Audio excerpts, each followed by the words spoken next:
Welcome to the deep dive. Today, we're going deep into the recent financial pulse of a real enduring name in fashion, Ralph Lauren. Hmm. We've got a pretty rich set of sources to work with here, the full transcript of their latest Q4 2025 earnings call, the detailed press release covering their Q4 and full year results, and also a sharp summary piece from Fashion Dive. Right. Good stuff to dig into. Exactly.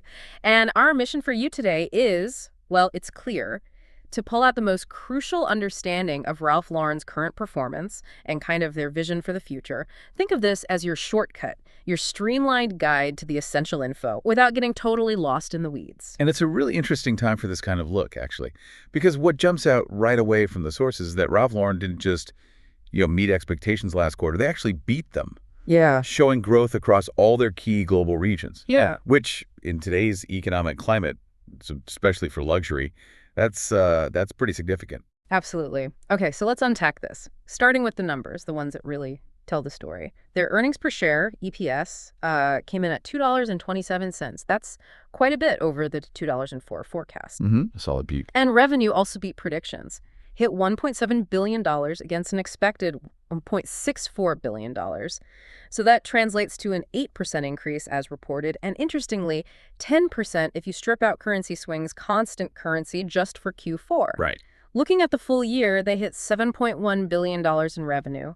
That's up 7% reported, 8% constant currency. Okay. And, maybe not surprisingly, the market seemed to like it. There was a small pre-market stock bump. Yeah, that beat on both the top and bottom line, it's often a sign of, good underlying health in the business, good execution. Yeah. And that gap you mentioned between reported and constant currency, that extra 2% in Q4, Yeah. it really highlights the strength of their actual sales performance, separate from just, currency fluctuations. Yeah. Gives a truer sense of the momentum. Good point. Now let's break down where this growth is coming from, because it's not always the same everywhere, is it? No, definitely not. Europe was a real standout. A huge 16% increase in constant currency revenue in Q4. 16%, wow. Their retail comparable store sales jumped 18%. And if you look closer, both physical stores and digital did really well. Brick and mortar up 16%, digital soared by 25%. Okay, so strong across the board there.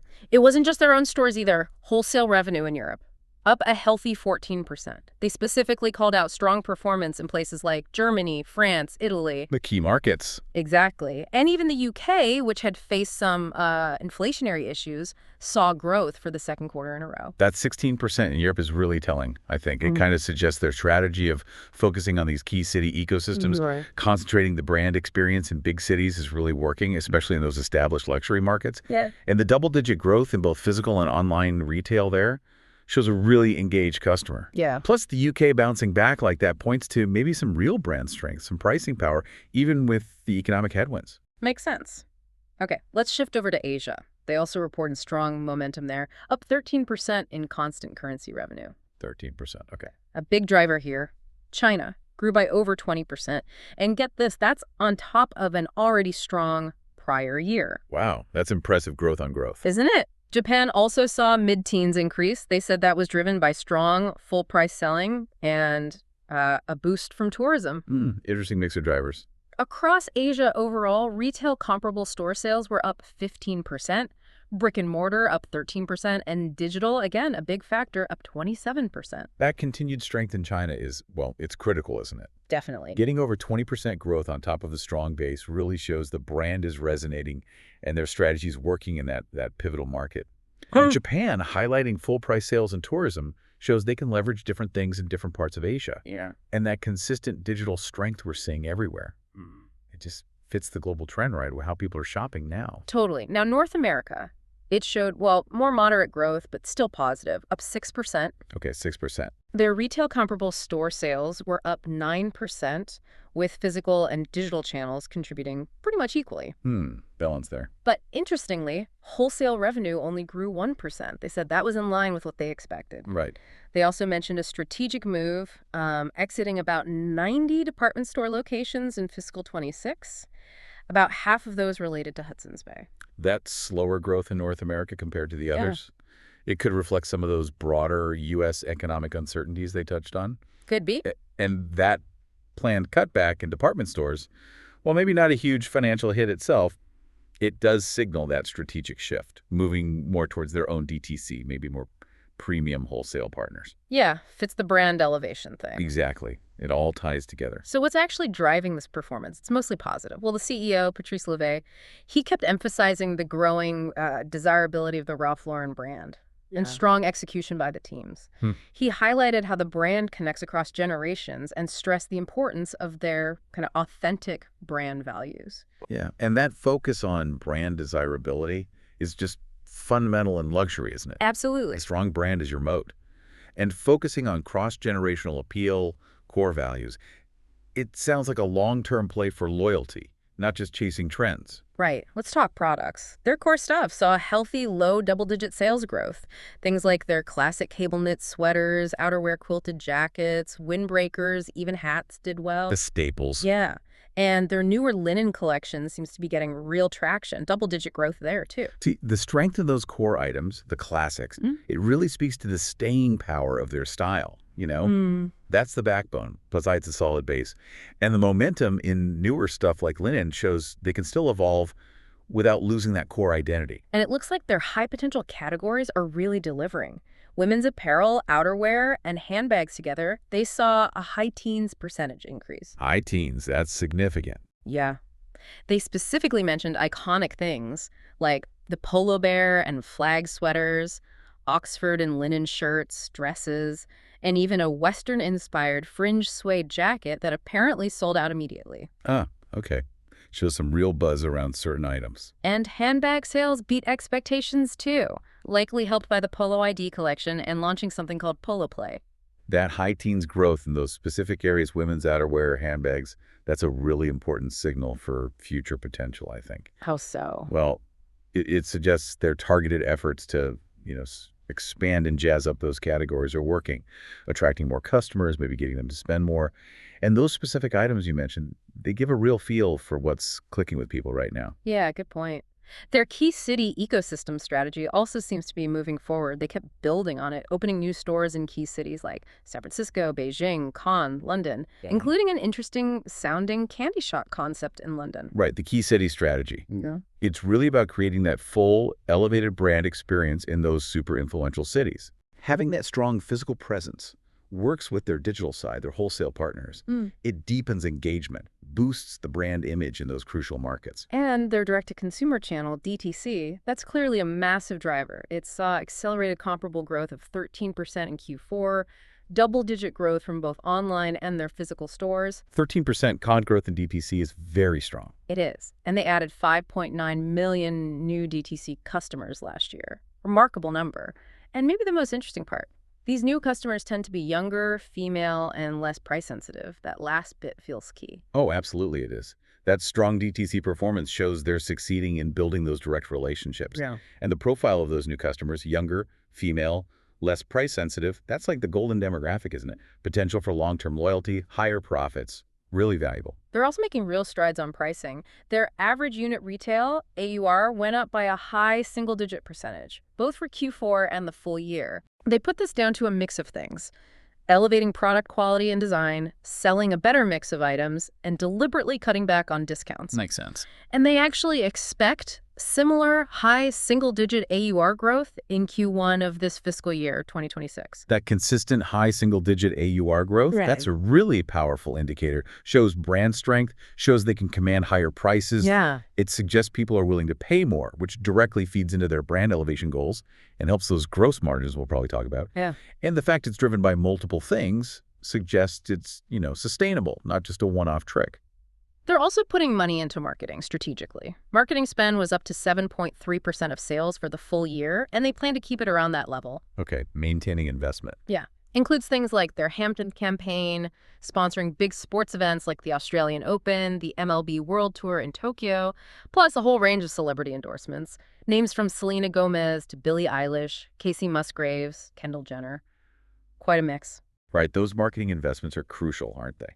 To stay visible, attract new people, reinforce that luxury image.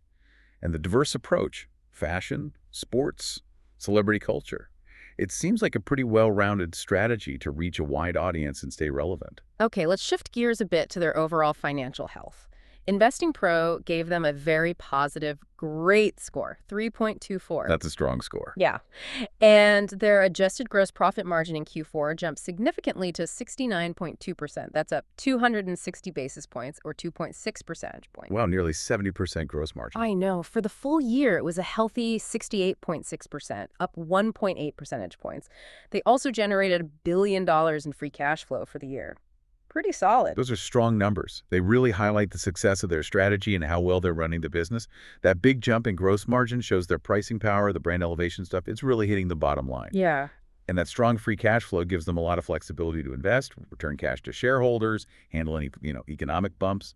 And speaking of shareholders, they returned a lot of cash, $625 million through dividends and share buybacks in fiscal 25. And the board seems confident. They approved a 10% hike in the annual dividend and authorized another $1.5 billion for future share repurchases. Okay. Strong signals to investors. Yeah.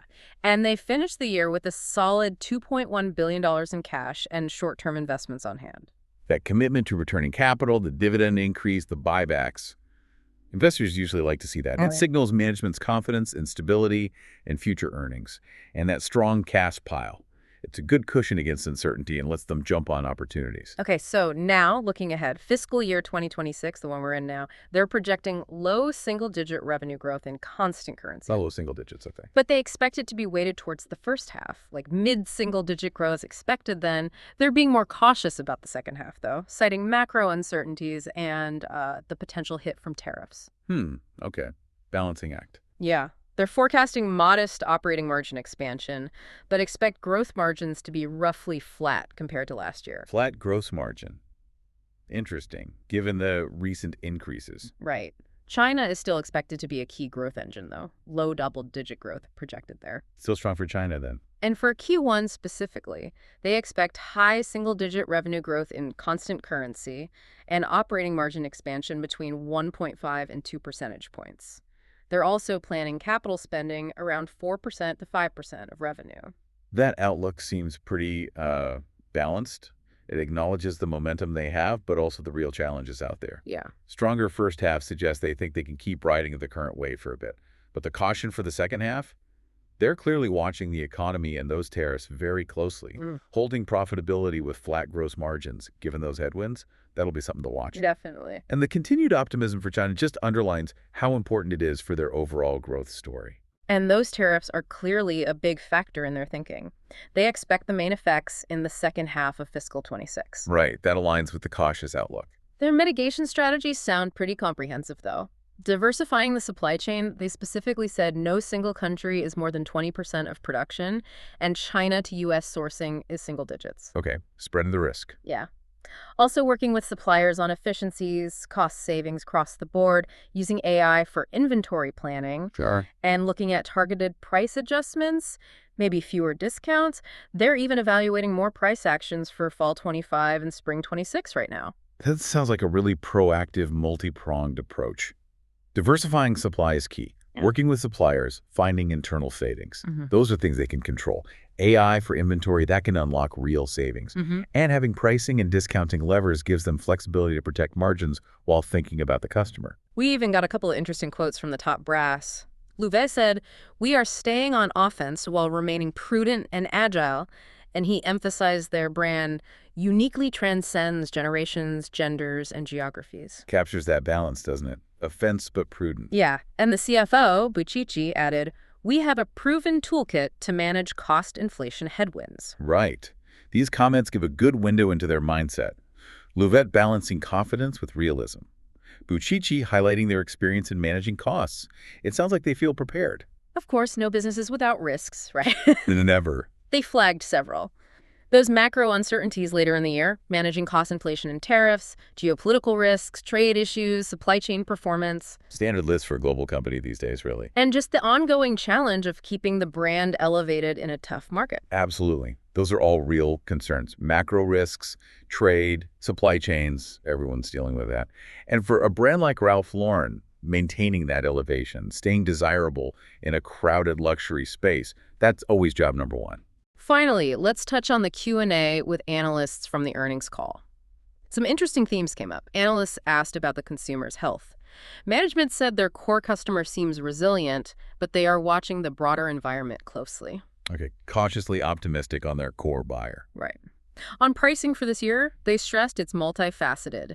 AOR growth, mix, fewer discounts, supply chain tweaks. The whole toolkit again? Yeah.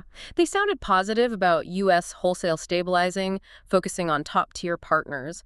They said Europe's strength comes from that key city strategy and strong brand position, with room for more stores maybe. Makes sense, given the numbers we saw. And they expressed confidence in ongoing double-digit growth in China, citing consumer engagement, marketing, good stores. Consistent message on China. They also talked about balancing future operating margin growth with strategic investments.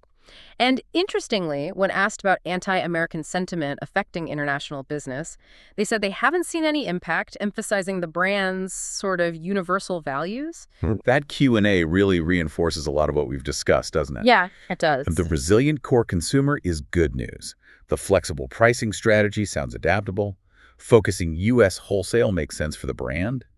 And the positive outlook for Europe and China just underlines their international strength. The response on brand perception is interesting, too, suggests they feel the brand transcends politics to some extent. Okay, so let's try and wrap this up. Key takeaways. Ralph Lauren finished fiscal 25 strong, beat expectations on revenue and earnings.